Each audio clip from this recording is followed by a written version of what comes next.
സൈനയുടെ അടുത്ത് വളരെ മോശമായിട്ട് ഞാനാണെന്ന് കരുതി സംസാരിച്ച ഒരു വ്യക്തിയെ ഇക്ക വിളിച്ച് തിരിച്ച് സംസാരിക്കുന്നതിന്റെ ഒരു വോയിസ് ക്ലിപ്പ് ഞാൻ കേൾപ്പിച്ചു. ഞാൻ കേട്ടിട്ടില്ല.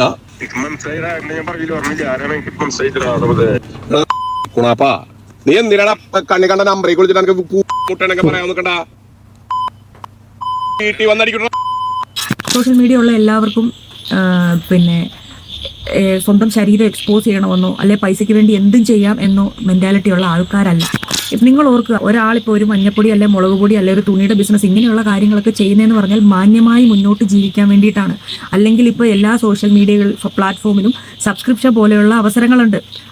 കറക്റ്റ്.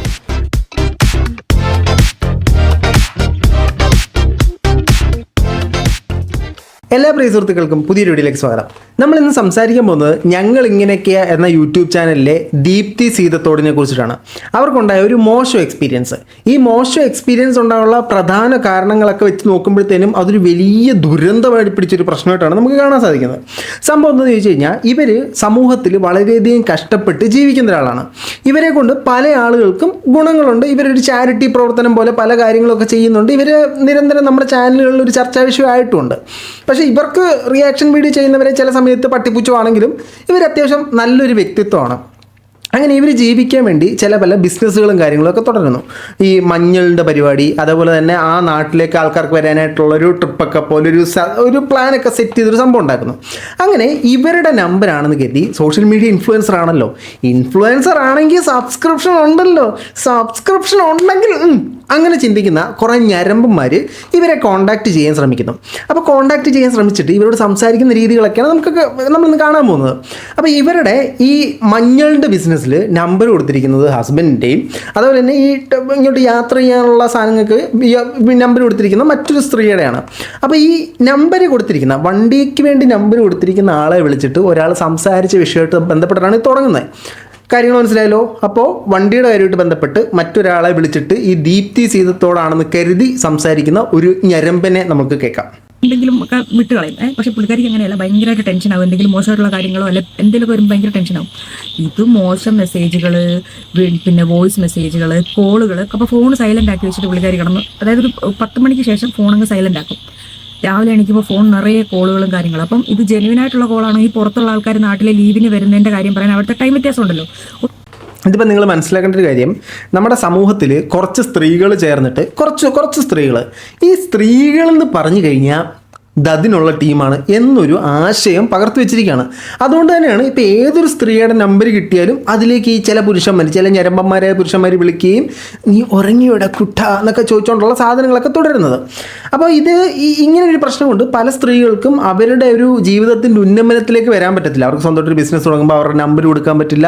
ഇവർക്ക് എപ്പോഴും ഒരു പുരുഷൻ്റെ സപ്പോർട്ട് നിർബന്ധമായി വരുന്നത്. കാരണം തിരിച്ചവനെ നാല് പറയണമല്ലോ.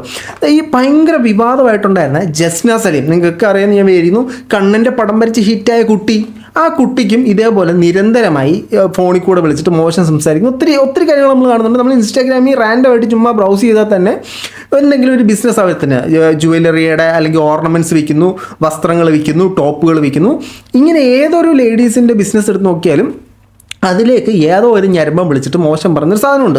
അതേപോലെ തന്നെ ഇവരെയും വിളിച്ചിട്ട് സംസാരിച്ചു എന്നാണ് പറയുന്നത്. എന്നാൽ ഇതിനെ വെൽക്കം ചെയ്യുന്ന ലേഡീസും ഉണ്ട് കേട്ടോ. എന്നാലും കുഴപ്പമില്ല, നീ നാല് സംസാരിച്ചാലും നമുക്ക് ഒരേ പൈസ കിട്ടുമെങ്കിൽ കുഴപ്പമില്ല എന്ന് ചിന്തിക്കുന്നവരുണ്ട്. അതായത് പണം മാത്രമാണ് ഏറ്റവും മൂലധനം എന്ന് ചിന്തിക്കുന്നവർക്ക് ഇത് കുഴപ്പമില്ല. ദുബായി പോയി, റസൽ ഖൈമയിൽ പോയി, അതൊന്നും കുഴപ്പമില്ല. പക്ഷേ അല്ലാത്ത മാന്യമായിട്ട് ജീവിക്കുന്ന സ്ത്രീകൾക്കൊക്കെ ഇത് ഭയങ്കര ബുദ്ധിമുട്ടുള്ളൊരു സാധനമാണ്. 2 കോള് വിളിച്ചു കഴിഞ്ഞപ്പോഴത്തേക്ക് പുള്ളിക്കാരിക്ക് മനസ്സിലായി ഇത് അസുഖം വേറെയാണ്. അതായത് പരസ്യമായിട്ട്, അതായത് വിളിച്ചിട്ട് ചോദിക്കുകയാണ്, പിന്നെ എനിക്ക് മറ്റു ദുസ്വഭാവങ്ങളൊന്നുമില്ല, അവിടെ വന്നു കഴിഞ്ഞാൽ പെണ്ണിനെ കിട്ടുമോ, ഇങ്ങനെ പബ്ലിക്കായിട്ട് അവിടെ വന്നു കഴിഞ്ഞാൽ പെണ്ണിനെ കിട്ടുമെന്ന്, തോട്ടിൽ ഇറങ്ങി കഴിഞ്ഞാൽ തവളെ കിട്ടുമെന്ന് ചോദിക്കുന്ന പോലെ അവിടെ വന്നു കഴിഞ്ഞാൽ പെണ്ണിനെ കിട്ടുമോ, കടലിൽ പോയി കഴിഞ്ഞാൽ മത്സ്യം കിട്ടുമോ, നമുക്ക് പെട്രോൾ പമ്പിൽ പോയി കഴിഞ്ഞാൽ പെട്രോൾ കിട്ടുമോ, അവിടെ വന്നു കഴിഞ്ഞാൽ പെണ്ണിനെ കിട്ടുമോ, അത്രയ്ക്ക് മുട്ടി നിൽക്കുകയാണ്. നീ വല്ല റെഡ് സ്ട്രീറ്റിലോട്ട് പോളെടുക്കുക. ഇവരെ മാത്രം പറഞ്ഞിട്ടും കാര്യമില്ല കേട്ടോ, ഈ ചോദിക്കുന്ന ആണുങ്ങളെ മാത്രം പറഞ്ഞിട്ടും കാര്യമില്ല. അങ്ങനെ ആ സമൂഹത്തെ സെറ്റ് ചെയ്ത് വെക്കാൻ കുറേ ഇറങ്ങി തിരിച്ചിട്ടുണ്ട്. അതായത് സ്വന്തം ഫോൺ നമ്പറിൽ നിന്നും മറ്റൊരാളുടെ അടുത്ത് വിളിച്ച് ചോദിക്കണമെങ്കിൽ എത്രത്തോളം ധൈര്യം ഉണ്ടായിരിക്കും. അപ്പോൾ ഇവരിതൊക്കെ ആദ്യമായിട്ടല്ല ഇങ്ങനെയുള്ള ബിഹേവിയർ. പിന്നെ വന്നിരിക്കുന്നതെന്ന് പറഞ്ഞാൽ ക്യാഷ് എനിക്കൊരു പ്രശ്നമേ അല്ല. ഓ അവൻ മറ്റേ മണവാളനാന്ന് തോന്നുന്നു. പണം അതെനിക്കൊരു പ്രശ്നമല്ല. നിങ്ങൾക്ക് ആവശ്യമുള്ളതും പണമാണ്, എനിക്ക് ആവശ്യത്തിലധികമുള്ളതും പണമാണ്. സോ പണം വാരി എറിഞ്ഞ് ഒരു സ്ത്രീയെ സ്വന്തമാക്കാം. കുറച്ച് ആൾക്കാരുണ്ട് അങ്ങനെ. ചില സ്ത്രീകൾ മറ്റേ ഡോളർ കാണുമ്പോൾ ഏതൊരു രാജ്യവും അടിയറവ് പറയുമെന്ന് പറയുന്ന പോലെ കുറച്ച് പൈസ കണ്ടു കഴിഞ്ഞാൽ അവൻ്റെ എല്ലാം പുറകെ പോകുന്ന സ്ത്രീജനങ്ങളുണ്ട് എന്ന് പറഞ്ഞ് എല്ലാവരെയും ആ ത്രാസിലിട്ട് തൂക്കാൻ പാടില്ല. ചിലർ ഭയങ്കര സ്വപ്നതുല്യമായ ജീവിതം സ്വപ്നം കാണുകയും ആ സ്വപ്നതുല്യമായ ജീവിതത്തിലേക്ക് എത്തിച്ചേർക്കാനായിട്ട് ലേഡീസിൻ്റെ കയ്യിലുള്ളൊരു ഷോർട്ട് കട്ടാണ് പൈസ വാങ്ങിച്ച് അപ്പോൾ അതിലേക്ക് ചൂസ് ചെയ്യുന്ന ഒരുപാട് സ്ത്രീകളും ഉണ്ട്.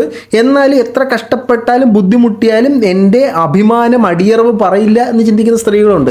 അങ്ങനെ സ്ത്രീകളുടെ അടുത്ത് പോയി പെടുമ്പോഴാണ് ഇങ്ങനത്തെ പ്രശ്നങ്ങളൊക്കെ ഉണ്ടാകുന്നത്. അതിൽ ഈ ഞരമ്പൻ അവൻ്റെ സ്വന്തം നമ്പറിൽ നിന്ന് വിളിച്ച് സംസാരിക്കാൻ കാണിച്ച ഒരു ചങ്കൂറ്റുണ്ടല്ലോ, നല്ല നമ്മൾ അവൈലബിൾ ആയിട്ടുണ്ടാവും. അപ്പോൾ ഇവരുടെ വിചാരം എന്ന് പറഞ്ഞാൽ സോഷ്യൽ മീഡിയയിലുള്ളവരോ അല്ലെങ്കിൽ ഇങ്ങനെ കുറച്ച് സംസാരിക്കാൻ മുന്നോട്ട് വരുന്ന ആൾക്കാരെന്ന് പറഞ്ഞാൽ പൈസയ്ക്ക് വേണ്ടി എന്തും ചെയ്യുമെന്നാണ് ഇവർ കരുതി വെച്ചിരിക്കുന്നത്. അപ്പോൾ ഇതിൽ കുറേ പേരുണ്ടെങ്കിൽ പോലും not this point your honour. Social മീഡിയയിൽ കുറച്ച് ആളുകളുണ്ട്. ഇപ്പോൾ സോഷ്യൽ മീഡിയയിൽ റീച്ച് കിട്ടാൻ വേണ്ടിയിട്ട് ഏറ്റവും നൈസായിട്ടൊരു അൽഗോരിതമാണ് വസ്ത്രത്തിൻ്റെ അളവ് കുറയ്ക്കുക എന്നുള്ളത്. സ്ത്രീകൾക്ക്, പുരുഷന്മാർക്കൊരു അൽഗോരിതം ഒന്നുമില്ല, നമ്മളെ ആർക്കും വേണ്ടല്ലോ. നമുക്ക് കഴിവുണ്ടെങ്കിലേ കയറി വരാൻ പറ്റൂ, കഴിവില്ലെങ്കിൽ നമ്മൾ കിടപ്പെട്ട്. സ്ത്രീകൾക്ക് അങ്ങനെ പ്രത്യേകിച്ച് കഴിവ് വേണമെന്ന് നിർബന്ധമില്ല ഇൻസ്റ്റാഗ്രാമിൽ. അതിൻ്റെ പ്രശ്നം പുരുഷന്മാരാട്ടോ, നമ്മളാണല്ലോ ഇത് കാണുന്നത്. അപ്പോൾ ഈ സ്ത്രീകൾ വസ്ത്രത്തിൻ്റെ അളവ് കുറയ്ക്കും തോറും റീച്ച് ഉണ്ടാവും. അങ്ങനെ റീച്ച് ഉണ്ടാകും തോറും ഇവരെ സമൂഹത്തിലൊരു മോശം പെൺകുട്ടിയായിട്ട് കണ്ടെത്തും. ഇതാണ് നമ്മൾ രേണുവിൻ്റെ വിഷയത്തിൽ നിരന്തരമായിട്ട് സംസാരിച്ചുകൊണ്ടിരുന്ന ഒരു സാധനം. കാരണം ഇവർ സോഷ്യൽ മീഡിയയിലൂടെ ഇത്രയും വൾഗാരിറ്റി പുറത്തേക്ക് വിടുമ്പോൾ, മോശമായിട്ടുള്ള സാധനം പുറത്തേക്ക് വിടുമ്പോൾ അത് പലരെ അഫക്റ്റ് ചെയ്യുമെന്ന് നമ്മൾ പറയുന്നുണ്ടായിരുന്നു.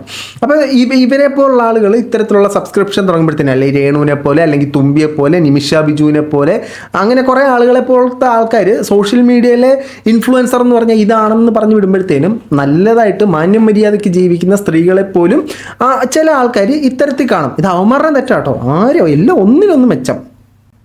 വളരെ മോശമായിട്ട്. അപ്പോൾ ഇവരൊക്കെ സൈന ബ്ലോക്ക് ചെയ്തപ്പോൾ ഞാൻ എന്ത് ചെയ്തു, അപ്പോൾ സൈന മാക്സിമം ആൾക്കാരിനെ ബ്ലോക്ക് ചെയ്ത് വെച്ചു. ഈ സൈന എന്ന് പറയുന്നത് നമ്മൾ പറഞ്ഞല്ലോ, ഇവരുടെ ആ ബിസിനസ് മാനേജ് ചെയ്യുന്ന ഒരാളാണ്. അപ്പം നിരന്തരമായിട്ട് ഇങ്ങനെ കോൾ വരികയും അവരോട് അപമര്യാദയായിട്ട് സംസാരിക്കുന്ന ഒരു സമയത്ത് അവരത് ബ്ലോക്ക് ചെയ്തതിന് ശേഷം ഇവരാണെന്ന് കരുതി, ഈ ദീപ്തിയാണെന്ന് കരുതിയിട്ടാണ് അവർ സംസാരിക്കുന്നത്. അവർക്ക് പുള്ളിക്കാരിനെ ഒന്ന് കിട്ടണം, അതാണ് മെയിൻ ആശയം. പണം അതെനിക്കൊരു വിഷയമേ ഇല്ല. എത്ര പണം വേണം? നിങ്ങൾ ബിസിനസ് ചെയ്യുന്നതിനാ? പണത്തിന് വേണ്ടിയിട്ടല്ലേ? പണം ഞാൻ തരാം എന്ന് പറയുന്നുണ്ട്. എടാ, പണത്തിന് വേണ്ടിയിട്ടെല്ലാം നമുക്കങ്ങനെ പെറുക്കി വിൽക്കാൻ പറ്റുമോ? അവർ ബിസിനസ് പർപ്പസിന് വേണ്ടിയിട്ട് വെച്ചിട്ടുള്ള പ്രോഡക്റ്റ്സേ അവർക്ക് വിൽക്കാൻ പറ്റൂ. അല്ല നിനക്ക് പൊട്ടി നിൽക്കുക എന്ന് പറഞ്ഞുകൊണ്ട് എല്ലാം കൊണ്ട് എടുത്തിട്ട് കൊടുക്കാൻ പറ്റില്ല. അപ്പോൾ ഇവർ ഈ ഒരു സാഹചര്യത്തിൽ ഇവരുടെ ഭർത്താവിനെ കൊണ്ട് അവനെ വിളിപ്പിച്ചു. അവൻ്റെ അസുഖം തീർത്തു കൊടുക്കണമല്ലോ, അവൻ എന്തൊക്കെയോ കിട്ടണ്ടേ, അത് കിട്ടാൻ വേണ്ടി വിളിച്ച് സംസാരിച്ചപ്പോൾ അങ്ങോട്ട് നല്ല രീതിയിൽ പുള്ളിക്കാരൻ പ്രൊവോക്ക് ചെയ്ത് ചീത്ത വിളിച്ച് സംസാരിക്കുന്നത് സ്വാഭാവികം. അവൻ്റെ ഭാര്യേനെ വിളിച്ചിട്ട് അനാവശ്യം പറഞ്ഞു കഴിഞ്ഞാൽ, അല്ലെങ്കിൽ ഇവൻ്റെ ഭാര്യയാണെന്ന് കരുതിയിട്ട് തോന്നിയ ദിവസം പറഞ്ഞു കഴിഞ്ഞാൽ തിരിച്ച് ഉറപ്പുള്ളവൻ വിളിക്കും. ആ വിളി നമുക്കൊന്ന് കേൾക്കാം. അത് കേട്ടില്ലെങ്കിൽ ഇനി ഒരു സംതൃപ്തി കിട്ടത്തില്ല, അതുകൊണ്ടാട്ടോ. ഞാൻ പറഞ്ഞു ബ്ലോക്ക് ചെയ്താലും ഓക്കെ, ഇക്കനെ കൊണ്ട് വിളിപ്പിക്കാൻ പറഞ്ഞു. അങ്ങനെ സൈനേൻ്റെ അടുത്ത് വളരെ മോശമായിട്ട് ഞാനാണെന്ന് കരുതി സംസാരിച്ച ഒരു വ്യക്തിയെ ഇക്ക വിളിച്ച് തിരിച്ച് സംസാരിക്കുന്നതിൻ്റെ ഒരു വോയിസ് ക്ലിപ്പ് ഞാൻ കേട്ടു. ബീപ്പൊക്കെ ഇട്ടിട്ടാണ് പറയുന്നത്. ചിലർക്ക് തോന്നും പുള്ളിയും മോശമായിട്ടല്ലേ തിരിച്ചു പറയുന്നതെന്ന്. അദ്ദേഹത്തിൻ്റെ ഭാര്യയോട് മോശമായിട്ട് സംസാരിച്ചപ്പോൾ, ഞാനാണെന്നോ ആരാണെന്നോ കരുതിക്കോട്ടെ, മോശമായിട്ട് സംസാരിച്ചപ്പോൾ അതിനുള്ള മറുപടിയാണ് ഒരു ഭർത്താവാണ് കൊടുത്തേക്കുന്നത് തൻ്റെ ഭാര്യയോട് മോശം സംസാരിച്ച ഒരു ആണിൻ്റെ അടുത്ത്. അപ്പോൾ അതിൽ നമ്പർ ഹൈഡ് ചെയ്തു. ഇതൊക്കെ നടക്കണമെങ്കിൽ ആ ഭാര്യ നല്ല ആളായിരിക്കണം കേട്ടോ. അല്ലാതെ ഭാര്യ ലവനെ കാണുമ്പോഴത്തേക്കും എന്ന് പറഞ്ഞ് പോകുന്ന ആൾക്കാർ നമ്മുടെ നാട്ടിലുണ്ട്. അങ്ങനെയുള്ളപ്പോൾ ഭർത്താവ് കയറി പറഞ്ഞു കഴിഞ്ഞാൽ ഭർത്താവിൻ്റെ പടലേക്ക് ഇരിക്കും, ഭാര്യ ചിലപ്പോൾ അവൻ്റെ കൂടെ നിൽക്കും. അല്ലാതെ ഈ ദീപ്തിയെ പോലെ ചങ്കുറപ്പുള്ള മാന്യമായിട്ട് ജീവിക്കണമെന്ന് ചിന്തിക്കുന്ന സ്ത്രീകളും അവരുടെ ഭർത്താക്കന്മാരും ഇങ്ങനെയൊക്കെ പ്രതികരിക്കും. ഇപ്പം നമുക്ക് തെറ്റു പറയാനൊന്നും പറ്റത്തില്ല. ഡീപ് സൗണ്ട് ഒക്കെ ഇട്ട് ഞാനിപ്പോൾ കേൾപ്പിച്ചു തരാം. ഞാൻ സമ്മത് കേട്ടിട്ടില്ല. കുണാപ്പാ, നീ എന്തിനാടാ കണ്ണി കണ്ട നമ്പറേക്ക് വിളിച്ചിട്ട് എനിക്ക് മുട്ടനൊക്കെ പറയാൻ നിൽക്കണ്ട. വീട്ടിൽ വന്നടിക്കണ അറിയില്ല എനിക്കെന്നെ ആരാണെന്നാ ആരോടാ ഫോൺ വിളിച്ചിട്ട് എനിക്ക് കിട്ടുന്ന നമ്പറുകളിൽ വിളിച്ചിട്ട് നീ കിട്ടുമെന്നിരിക്കോ? നിനക്ക് ആരാണെന്ന് അറിഞ്ഞാലേ നീ മറുപടി പറയത്തുള്ളൂ. നിനക്ക് നല്ല ഉറപ്പുണ്ട് നീ കാണിച്ച തോന്നിയ ദിവസം എന്താണെന്ന്, നിനക്ക് നല്ല ഉറപ്പുണ്ട് നിന്നെ വിളിച്ച് ചീത്ത വിളിക്കുന്ന ആരാണെന്നും. അതോ ഇവൻ ഒരേ സമയം ഒന്നിലധികം സ്ത്രീകളുമായിട്ട് ഇത്തരത്തിലുള്ള കുൽസിത ബന്ധത്തിന് ശ്രമിച്ചിട്ട് ഇതിലാരാണ് വിളിക്കുന്നതെന്ന് അറിയാൻ മേലാഞ്ഞിട്ട് വിളിക്കുമ്പോൾ ചോദിക്കും, നീ ആരെ വിളിച്ചേ? അഞ്ജുവിൻ്റെ ഹസ്ബൻഡോ ചിഞ്ചുവിൻ്റെ അനിയനോ അതോ മഞ്ജുവിൻ്റെ ചേട്ടനോ അതോ ജാനകിയുടെ ഭർത്താവോ ആരായിരുന്നു അതോ ഇന്നയാളുടെ അച്ഛനോ? അപ്പോൾ അതിൻ്റെ ഉള്ള ചീത്തളയാ വിളിച്ചോ, ആ സെറ്റപ്പാണോ നീ? ഇതേപോലെ കുറേ ഞരമ്പന്മാരുണ്ട്. കാരണം നിനക്കൊരു സ്ത്രീയോട് ഇത്തരത്തിലുള്ള കുൽസിത ബന്ധത്തിൽ ഏർപ്പെടണമെന്നുണ്ടെങ്കിൽ അവർക്കും അതേ താല്പര്യം താങ്കളോട് തിരിച്ചുണ്ടെങ്കിൽ ബന്ധപ്പെടാം.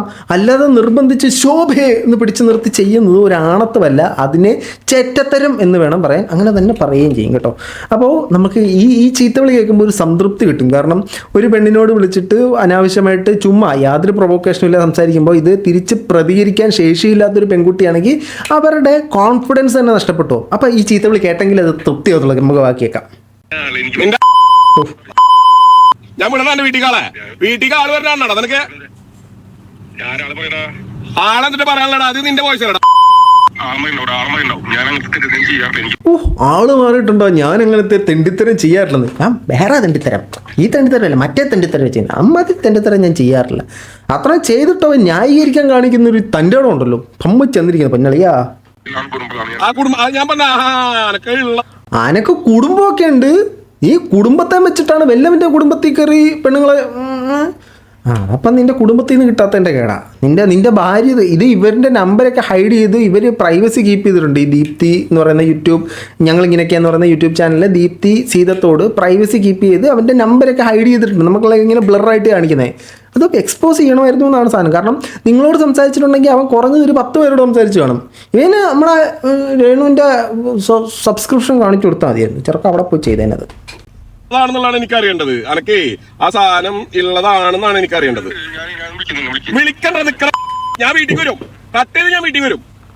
വീട്ടിൽ കയറി അടിക്കും ഞാൻ. ഇല്ല ഈ വോയിസ് ആയിരുന്നണ്ട ഫാമിലി ഉള്ളവനെ. അനക്ക് എന്റെ കുടുംബത്തുകാരാ. അനക്ക് ഫേസ്ബുക്കിലോ അല്ലെങ്കിൽ ഇൻസ്റ്റാഗ്രാമിലോ നമ്പർ കണ്ടു കഴിഞ്ഞാൽ നീ അങ്ങ് കയറി ഉണ്ടാക്കുവോ? ഞാൻ വീട്ടിൽ കയറട്ടെ. എന്നാ ഞാൻ വീട്ടിൽ വന്നിട്ട് എന്നോട് ചോദിക്കട്ടെ എന്റെ വീട്ടിലുള്ളവരോട്. സോറി, അവൻ സോറി പറയുന്നു. ആ സോറി പറയുന്നതിൻ്റെ അർത്ഥം അവൻ ചെയ്ത തോന്നിവസത്തിലും അവൻ അക്സെപ്റ്റ് ചെയ്തു എന്നുള്ളതാണ്. കാരണം ഞാൻ വീട്ടിൽ അപ്പം നിന്റെ ഭാര്യയും മക്കളെയും തൊട്ടാ നിനക്ക് പൊള്ളും. വല്ലവൻ്റെയും ഭാര്യയും മക്കളെയും നിനക്ക് മറ്റേ ചൊവ്വയുള്ള കണ്ണിൽ കൂടെ കാണാം. നിന്റെ വീട്ടിലോട്ടൊന്നും അത് കൊള്ളാലോടാ മോനെ നീ. നീ എന്ത് വിചാരിച്ചടാ? നിന്റെ വീടറിയില്ല, നിന്റെ നാടറിയില്ല, ഞാൻ ആരാന്നറിയില്ല, ഫേസ്ബുക്കിൽ കണ്ടല്ല, അതങ്ങ് പോയിക്കോളെന്ന് വിചാരിച്ചടാ എന്നെ. ഈ ചോദിച്ചതിന്റെ പെണ്ണിനോടല്ലേ? അവനിപ്പോ സോറി അല്ലാതെ വേറെ ഒന്നും അറിയത്തില്ല. എന്ത് ചോദിച്ചാലും സോറി സോറി സോറി സോറി, അറിയാതെ പറ്റിപ്പോയതാ, സോറി എൻ്റെ പുന്നളയെ സോറി, ഇത് മാത്രമേ അവൻ പറഞ്ഞുകൊണ്ടിരിക്കുന്നുള്ളൂ. അവൻ സോറിയൊക്കെ പറഞ്ഞോട്ടെ, അതൊന്നുമല്ല നമ്മുടെ പ്രശ്നം. ഇതിപ്പോൾ എന്തുകൊണ്ടാണ് സ്ത്രീകളിലേക്ക് ഇങ്ങനെ ഒരു വിരൽ ചൂണ്ടുന്നതെന്നുള്ളത് ദീപ്തി തന്നെ പറയുന്നുണ്ട്, ദീപ്തി സീതത്തോട് തന്നെ പറയുന്നുണ്ട്. അതിൻ്റെ പ്രധാന കാരണം ഈ ഓൺലൈനിൽ അല്ലെങ്കിൽ സോഷ്യൽ മീഡിയയിൽ ഇൻഫ്ലുവൻസേഴ്സായിട്ട് നിൽക്കുന്ന സ്ത്രീകളെ കണ്ടാൽ അവർ സബ്സ്ക്രിപ്ഷൻ അവർ തുടങ്ങും. അവരെന്തിനാ? പൈസയ്ക്ക് വേണ്ടി അവരെന്ത് ചെയ്യും? ഊരണോ അവർ ഊരും. സബ്സ്ക്രിപ്ഷനാണോ ഊരിയിരിക്കും. ഈ ഒരു സാധനം പൊതുവെ സ്പ്രെഡ് ആകുന്നുണ്ട്. സോ ചില ആൾക്കാർ ഇമാതിരി തെമ്മാടിത്തരം കാണിക്കുന്നുണ്ട്. എല്ലാ ലേഡി ഇൻഫ്ലുവൻസേഴ്സിനും ഈ പ്രശ്നമുണ്ട്. അതാണ് നമ്മളിപ്പോൾ ഈ കണ്ട പ്രശ്നം. നമ്മൾക്ക് അതിനെക്കുറിച്ച് ദീപ്തി പറയുന്നു കേൾക്കാം. സോഷ്യൽ മീഡിയ ഉള്ള എല്ലാവർക്കും സ്വന്തം ശരീരം എക്സ്പോസ് ചെയ്യണമെന്നോ അല്ലെ പൈസയ്ക്ക് വേണ്ടി എന്തും ചെയ്യാം എന്നോ മെൻറ്റാലിറ്റി ഉള്ള ആൾക്കാരല്ല. അങ്ങനെയുള്ള ആരെങ്കിലുമൊക്കെ ഉണ്ടായിരിക്കാം. പക്ഷേ എല്ലാവരെയും ആ ഒരു രീതിയിൽ കാണരുത്. നിങ്ങൾ ഓർക്കുക, ഒരാളിപ്പോൾ ഒരു മഞ്ഞപ്പൊടി അല്ലെ മുളക് പൊടി അല്ലെ ഒരു തുണിയുടെ ബിസിനസ് ഇങ്ങനെയുള്ള കാര്യങ്ങളൊക്കെ ചെയ്യുന്നതെന്ന് പറഞ്ഞാൽ മാന്യമായി മുന്നോട്ട് ജീവിക്കാൻ വേണ്ടിയിട്ടാണ്. അല്ലെങ്കിൽ ഇപ്പോൾ എല്ലാ സോഷ്യൽ മീഡിയ പ്ലാറ്റ്ഫോമിലും സബ്സ്ക്രിപ്ഷൻ പോലെയുള്ള അവസരങ്ങളുണ്ട്. കറക്റ്റ്. അതായത് സോഷ്യൽ മീഡിയയിലെല്ലാം സബ്സ്ക്രിപ്ഷൻ പോലത്തെ അവസരങ്ങളുണ്ട്. ഈ സബ്സ്ക്രിപ്ഷനകത്ത് ഇവർ ഓൺലൈനായിട്ട് പണം അടച്ചു കഴിഞ്ഞാൽ അവരുടെ എക്സ്ക്ലൂസീവ് കണ്ടന്റ് കാണാം.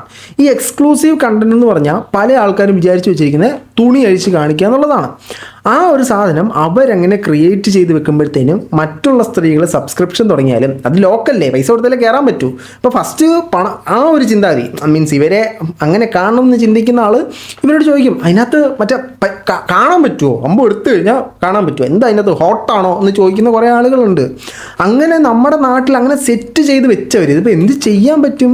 ഈ പറയുന്ന മറ്റേ തുടങ്ങി വെച്ച ആൾക്കാരൊന്നും തൊട്ട് നന്നാവണമില്ല, നന്നായി നിൽക്കുന്ന ആൾക്കാരോട്ട് ജീവിക്കാൻ സമ്മതിക്കുന്നുമില്ല. എക്സ്പോസ് ചെയ്യാനും മറ്റു രീതികളിൽ പൈസ ഉണ്ടാക്കണമെങ്കിലോ അങ്ങനെ ഉണ്ടാക്കണമെങ്കിൽ നല്ല രീതിയിൽ സബ്സ്ക്രിപ്ഷൻ ഉള്ളവരും ഉണ്ടായിരിക്കാം, എനിക്ക് അറിഞ്ഞുകൂടെ, ഇതിനെപ്പറ്റി വലിയ ധാരണയില്ല. ഞാൻ കേട്ടിട്ടുള്ള സബ്സ്ക്രിപ്ഷൻ അല്ലെങ്കിൽ ഞാൻ ഒന്നിലും ഇല്ല എങ്കിൽ പോലും നമ്മൾ ഈ കാണുന്നതല്ലേ ഓരോരുത്തർ ട്രോൾ ചെയ്യുന്നത്, അങ്ങനെയൊക്കെ സബ്സ്ക്രിപ്ഷനിലൊക്കെ കൂടുതലും ഞാൻ ട്രോളൊക്കെ കണ്ടിട്ടുള്ളതായതുകൊണ്ടായിരിക്കും ഇങ്ങനെയുള്ള വീഡിയോസാണ് സബ്സ്ക്രിപ്ഷനിൽ ഉള്ളതെന്നാണ് എൻ്റെ ഒരു അറിവ്. അല്ലാതെ ചെയ്യുന്നവരും ഉണ്ട്, ഒത്തിരി പേര് നല്ലത് ചെയ്യുന്നുണ്ട്. ചില ആൾക്കാർ ചെയ്യുന്നത് പല ആൾക്കാരെയും അഫക്റ്റ് ചെയ്യുന്നു എന്നുള്ളതേ ഉള്ളൂ. പിന്നെ ഈ നല്ല രീതിയിൽ സബ്സ്ക്രിപ്ഷൻ ചെയ്യുന്നവരുണ്ട്, ചീത്തയായിട്ട് ശരീരം എക്സ്പോസ് ചെയ്ത് ചെയ്യുന്നവരുണ്ട്. ഈ ശരീരം എക്സ്പോസ് ചെയ്ത് ചെയ്യുന്നവരെ മാത്രമാണ് പുറത്തേക്ക് എക്സ്പോസ് ആകുകയും അവർക്കെതിരെയാണ് ട്രോൾ വരുന്നതും അവർക്കാണ് കൂടുതൽ റീച്ച് കിട്ടുന്നത്. ഫോർ എക്സാമ്പിൾ, കൃഷ്ണകുമാറിൻ്റെ മകൾ ഇതേപോലത്തെ ഒരു സാധനം ലീക്ക് ആയപ്പോഴത്തേനും അവർക്ക് വലിയ എക്സ്പോഷർ കിട്ടുകയും ആ ചാനലിലേക്ക്, ആ സബ്സ്ക്രിപ്ഷനിലേക്ക് ഒരുപാട് ഫോളോവേഴ്സ് വരികയും ചെയ്തു. അതേസമയം ഇപ്പുറത്ത് നല്ല രീതിക്ക് നിൽക്കുന്ന ആൾക്ക് അയാൾക്കൊരു മോശം ഇമേജ് വരുന്നില്ല, അയാളെ സമൂഹത്തിന് മുമ്പ് എക്സ്പോസ് ചെയ്യുന്നില്ല, അയാൾക്ക് വലിയൊരു വ്യൂവർഷിപ്പ് കിട്ടുന്നില്ല. മീൻസ് അപ്പം ഈ നല്ല രീതിക്കുള്ള സബ്സ്ക്രിപ്ഷൻ ചെയ്യുന്ന ആൾക്കാർ ഒന്നും പുറത്തേക്ക് കാണുന്നില്ല. ഞാൻ ഇടയ്ക്ക് ചെയ്തിട്ടുണ്ടായിരുന്നു, ലൈറ്റ്സ് ഗെയിമിങ്ങിൻ്റെ സബ്സ്ക്രിപ്ഷൻ ഞാൻ പുറത്ത് കാണിച്ചിട്ടുണ്ടായിരുന്നു. വളരെ മാന്യമായിട്ട് സഭ്യമായിട്ടുള്ള രീതിയിൽ അവരുടെ പട്ടിയുടെ കാര്യവും അവരുടെ വീട്ടിൽ നടക്കുന്ന കാര്യങ്ങളും അവരുടെ കാറും അവരുടെ ബുക്കും അവരുടെ ഫോട്ടോസും ഒക്കെ ഇട്ട് നല്ല രീതിക്ക് സബ്സ്ക്രിപ്ഷൻ കൊണ്ടുപോകുന്ന അങ്ങനത്തെ ആളുകളും ഉണ്ട്. പക്ഷെ അവരെ ഒന്നും കാണാൻ ആളില്ല, കൂടുതൽ ആളുകൾക്കും അല്ലേ കാണണ്ടേ, അതുകൊണ്ടാണ് ഇന്ന് ഒരുപാട് പേരുണ്ടായിരിക്കാം. പക്ഷെ അതൊന്നും ആരും റിയാക്ട് ചെയ്യാത്തത് കൊണ്ടും നല്ല രീതിയിൽ സബ്സ്ക്രിപ്ഷൻ ഉള്ളവരെ ആരും റിയാക്ട് ചെയ്യുകയോ ട്രോൾ ചെയ്യുകയോ ചെയ്യാത്തതുകൊണ്ട് നമ്മളെപ്പോലുള്ളവർ അറിയാറില്ല. ഈ നല്ല രീതിയിൽ സബ്സ്ക്രിപ്ഷൻ ചെയ്യുന്നവർ നമ്മൾ എന്തെടുത്തിട്ട് ട്രോൾ ചെയ്യാനായിട്ടാ? നമുക്കപ്പോൾ അവരെ നല്ലത് സൂപ്പർ എന്നല്ലേ പറയാൻ പറ്റും. അത് ഞാൻ ചെയ്തിട്ടുണ്ട് കേട്ടോ.